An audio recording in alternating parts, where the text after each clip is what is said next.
tapi kayaknya dari nyolong, berarti nggak punya akhlak. Korupsi berarti nggak punya akhlak, dibenci. Ya, yang korupsi dibenci. Ya, setampan-tampannya, cantik-cantiknya, tapi sombong, ngeremehin orang, sama, dibenci. Ya, tapi justru dengan punya akhlak yang mulia, yang baik, bahkan itu dia tadi, orang tadinya nggak suka bisa jadi suka. Ya, ada yang tahu One Piece? Pemeran utamanya siapa? Kekuatannya apa?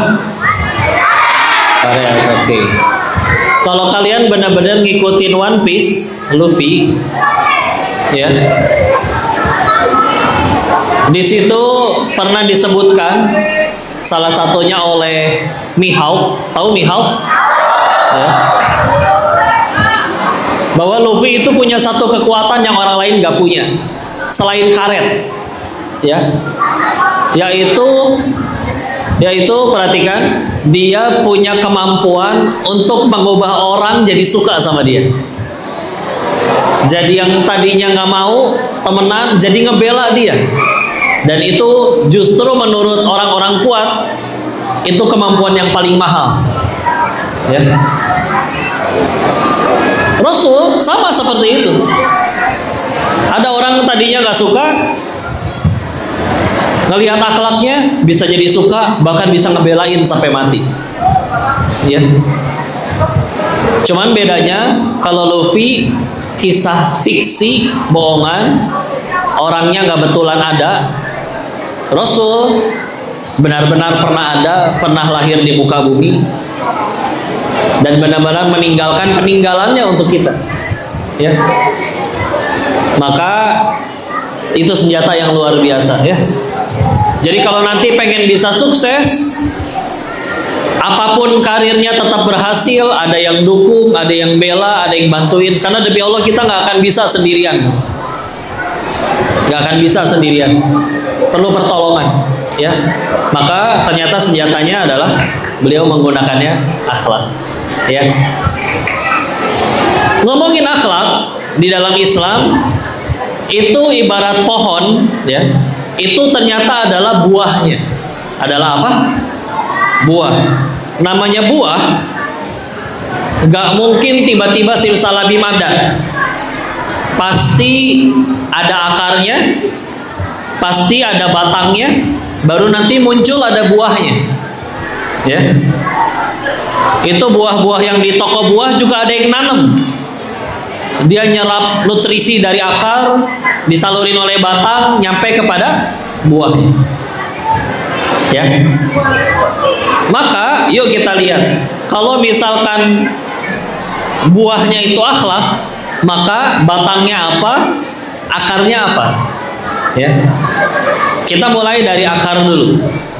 Akarnya adalah akidah. Ulangi. Akidah yang benar, yang bertauhid, yang beriman kepada Allah. Ya.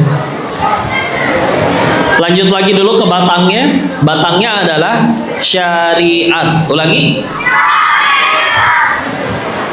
Karena orang udah bener imannya, dia akan rela tingkah laku dan kesehariannya ikut sama aturan Allah. Ya. Kita bahas pelan-pelan dari akidah dulu, ya. Jadi berakidah yang bertauhid yang benar itu nggak cukup sekedar oh Tuhan tuh satu ya, Allah doang, nggak cukup. Tapi termasuk juga meyakini bahwa aku diciptakan Allah, yang bisa mematikan juga cuman Allah. Seluruh penduduk bumi pengen bunuh kita, Allah nggak ngizinin, kita nggak akan mati. Rezeki dijamin Allah, jodoh ditentuin Allah. Ya. Yang bikin kita nanti lulus bukan kita pinter, bukan kita rajin belajar, tapi pertolongan Allah. Yang bikin nanti kalian bisa menggapai cita-cita, sukses, juga pertolongan Allah. Jadi seperti itu.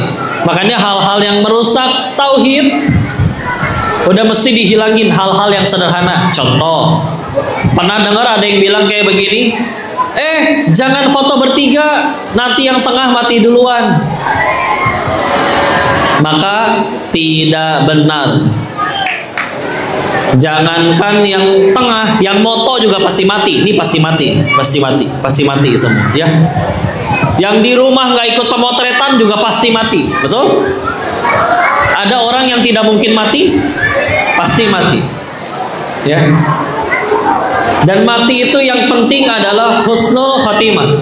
Ulangi, husnul khotimah itu bukan perkara mati karena apa, tapi mati sedang apa, ya. Ulangi, bukan perkara mati karena apa, tapi mati sedang apa. Beda tidak? Beda. Contoh, kok dia matinya karena COVID, tapi sedang apa? Sedang sujud rakaat terakhir, aman, husnul khotimah, meninggalnya lagi ibadah. Daripada misalkan kok meninggalnya di masjid, wih, masya Allah, tapi sedang apa? Sedang nyolong kipas, jatuh ketimpa, nggak jadi aman, karena sedang berbuat keburukan. Padahal tempatnya tempat baik, ya. Maka bismillah, istiqomah dalam kebaikan. Jadi kapanpun dipanggil standby, ya. Cara paling baik untuk husnul khotimah. Apalagi kalau lewat tempat gelap, nggak perlu berkata punten mbah, saya nggak ganggu mbah, nggak usah.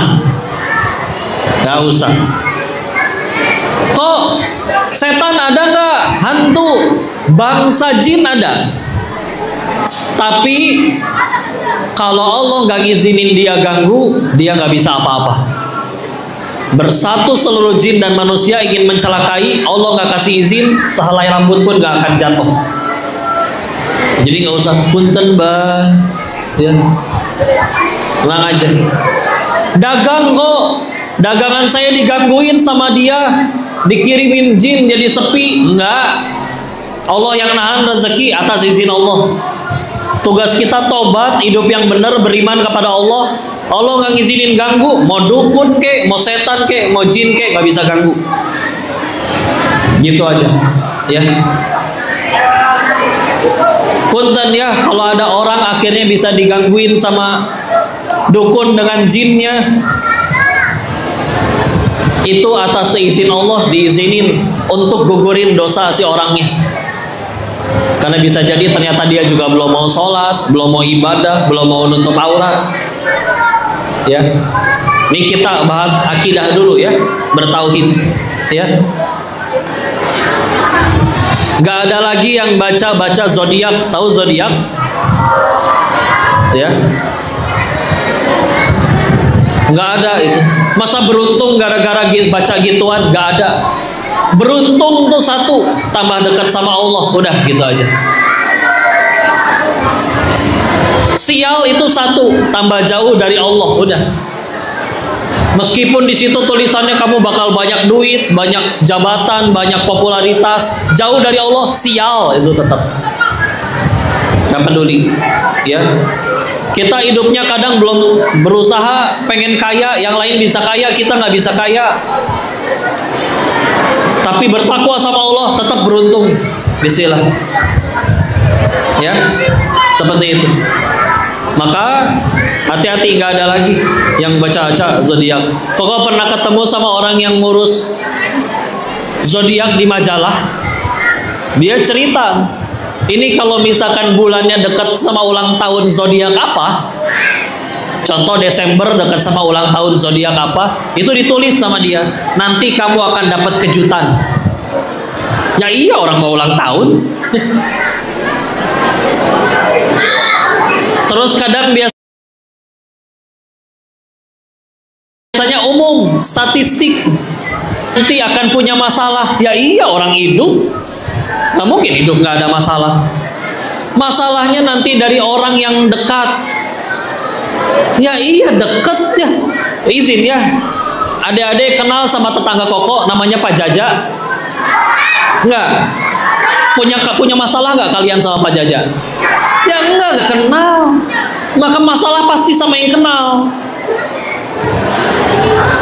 Terus mau sebanyak apapun masalahnya, yang penting bikin tambah dekat sama Allah, tetap beruntung. Daripada nggak punya masalah, tapi jauh dari Allah, rugi. Ya. Apalagi, kok saya kejatuhan cicak, nanti bakal sial. Enggak, dek. Ada yang mau kejatuhan cicak 4 RW sampai tenggelam, nggak akan sial. Kok saya kejatuhan cicak jadi kepleset, nggak bisa bertolongan Allah. 1, gugurin dosa. 2, bisa jadi kalau berangkat mobilnya kelindes truk, nggak ada yang tahu. Untung jadi kepleset di depan, nggak ada yang tahu. Tenang aja. Kok saya beneran berangkat kelindes truk, mati betulan. Mati dalam berangkat pengen nuntut ilmu ke sekolah, husnul khotimah, dijamin surga. Kenapa emang?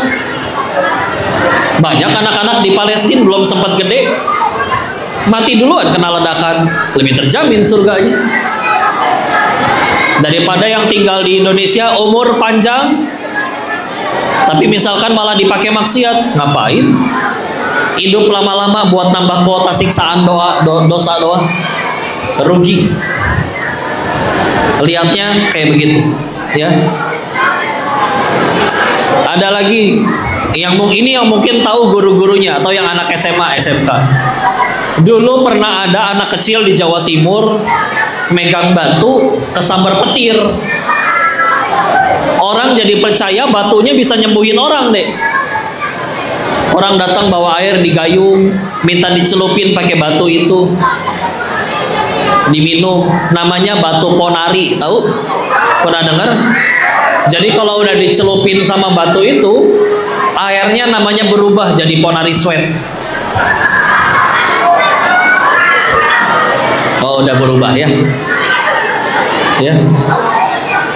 Maka enggak sembuh dari Allah. Kok berarti kita harus minum obat nggak? Minum obat cuman jalan, yang nyembuhin tetap Allah. Allah nggak pengen nyembuhin, minum obat 2 kardus juga nggak akan sembuh. Yang ada overdosis, ya. Kan datangnya dari Allah. Beneran, dijaga keimanannya ya, tauhidnya. Karena setan nggak suka kita ngaji, maka setan pasti mikir gimana caranya gugurin pahala kita ngaji. Cara paling gampangnya diganggu imannya, tauhidnya. Contoh ya, sana kamu sholat, zakat, puasa, haji kalau perlu, tapi giliran tokonya sepi, berangkat ke mbah dukun yang itu, rusak tauhidnya. Rusak tauhidnya, jangan, naudzubillah. Pernah ada pengajian keluarga, sekeluarga besar ikut, dari yang tua sampai yang muda. Suatu ketika salah satu anak mudanya nggak pernah ikutan lagi. Ditanya ke ibunya, "Bu, anak ibu mana? Biasa pengajian selalu hadir. Apa sekarang kuliah di luar kota ya ngekos?" Dijawab, "Enggak, tuh ada di dalam." "Oh gitu, kok nggak ikut?" "Iya, lagi kesurupan arwah si kakek," gitu katanya. Percaya nggak? Kita lurusin ya. Ditanya juga sama ustadznya, "Ibu tahu dari mana itu arwah si kakek?" Habis dia kan nggak ketemu sama kakeknya. Dia lahir kakeknya udah wafat duluan. Tapi kok ditanya segala hal tentang si kakek dia tahu. Jangan-jangan itu arwahnya si kakek? Enggak, Bu. Salah. Orang udah meninggal, kalau kita ngikutin Al-Quran atau hadis Nabi, maka dia sudah ke alam yang namanya alam barzakh, alam kubur. Gak bisa balik lagi ke dunia nyariin anak cucunya, gak bisa. Yang kalau ada cerita kecelakaan, tangannya hilang, kakinya hilang, pergi nyariin, itu jin yang nyamar gangguin iman manusia. Ya, gak ada. Kalau dia soleh, dia lagi nikmatin masa-masa dia di alam kubur sampai nunggu hari kiamat. Kalau dia tidak soleh, dia lagi disiksa sampai nunggu hari kiamat. Ya. Tapi tidak menjawab. Tapi siapa yang masuk ke dalam pemuda itu? Kok tahu segala hal tentang si kakek? Nah, jadi manusia itu ketika terlahir di muka bumi, dia nggak pernah sendirian. Satu, dia ditatap terus sama Allah. Dua, didampingi oleh malaikat pencatat amal, ya, kiri dan kanan tuh, raqib dan atid. Lalu satu lagi dari golongan bangsa jin, disebutnya qarin. Ya. Jadi orang yang pada pacaran, berduaan di dalam ruangan itu sebetulnya nggak berduaan. Minimal ada 9 itu di situ. Ada Allah, ada manusianya 2, masing-masing malaikat 2 tambah 4 udah 7. Ditambah qarin masing-masing 1, 9. Belum lagi kalau ada jin yang nungguin di situ, rame. Mereka lagi maksiat berdua ditontonin, lihat tuh manusia tuh, ih gue ya, diliatin.